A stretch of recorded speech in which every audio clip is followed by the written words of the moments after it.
Hello boys and girls, welcome back to the 30-day art challenge with Mrs. O. For today's challenge, I'm going to make an art supply from a recipe that I found online. It's okay if you find a recipe in a book, that will work just as well.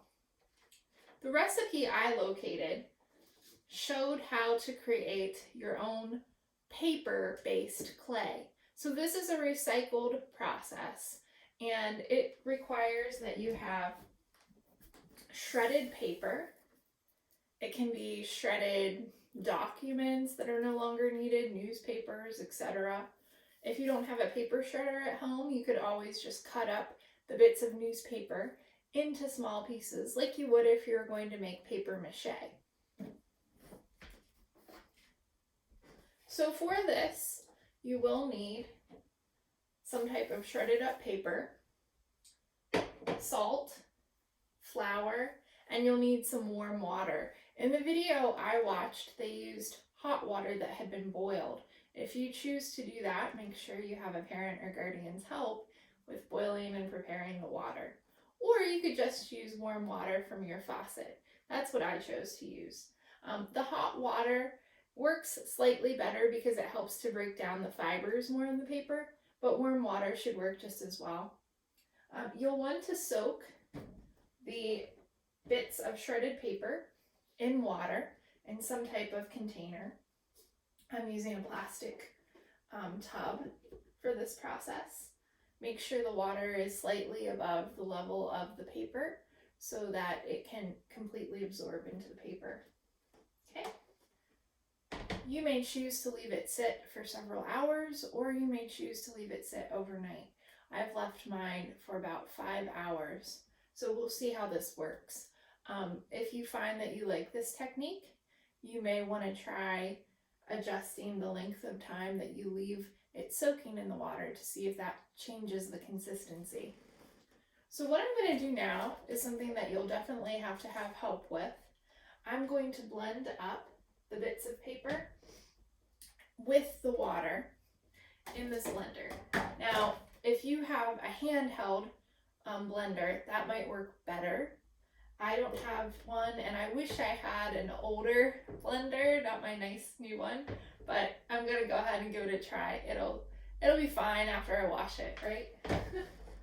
Okay, so I'm gonna actually hold this over top and scoop it up in like so.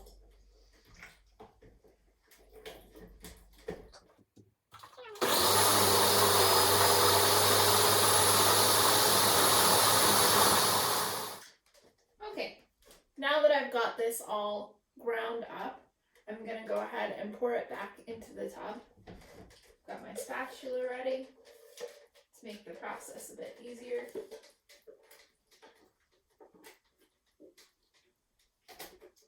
Okay. So now that I've got this in the container, I'm going to pick it up, and as you can see, it's got a lot of water in it. So I'm going to actually squeeze the water out into this little blue bowl that I have ready.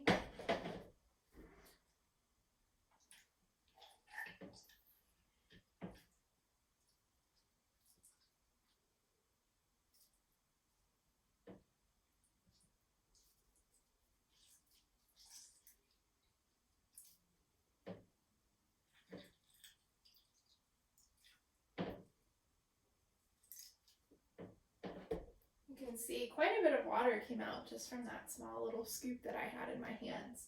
So I'm going to go through that entire process, removing all of the water from my paper clay mixture.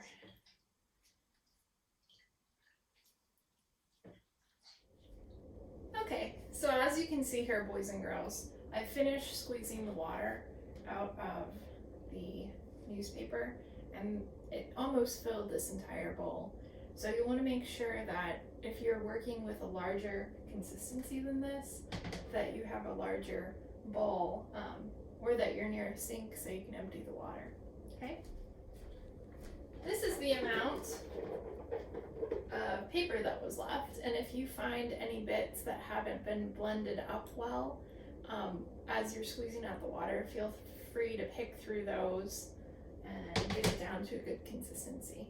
Okay, so the next step is to add flour and a little bit of salt for preservation. If you're a person who likes to follow recipes, this breaks down into 1 part flour to 4 parts pulp, which is the paper water mixture.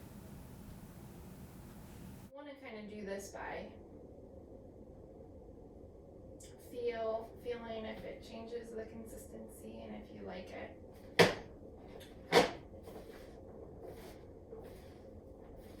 So you're just going to kind of bunch that up together. Has an interesting feel, texture to it, boys and girls.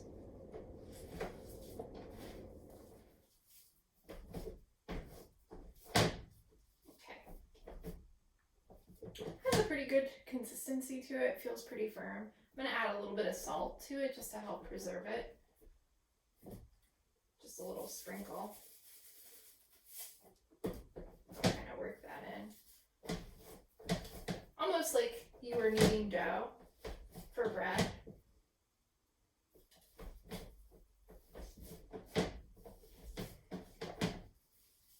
Okay.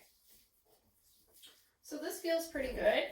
You'll know it's ready because if you take a piece of it and you try to make something with it, it'll keep its shape or form. So let's see if it'll hold shape of, okay. So it's definitely holding that shape.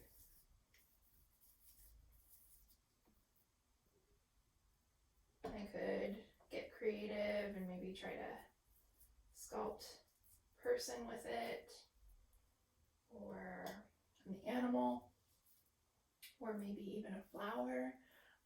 I'm gonna save this now that I have it made in an airtight container until I know what I want to make with it. I hope that you have enjoyed this challenge, boys and girls. And remember, you don't have to do the same challenge I did. You might locate a different art material online and recipe that you'd like to create. And if so, tell me about it. Remember to send me photographs of what you make. Tell me if you liked the process, how it worked, if it was a success, or if it's a work in progress. I hope that you have fun. I'll see you in the next challenge. Bye.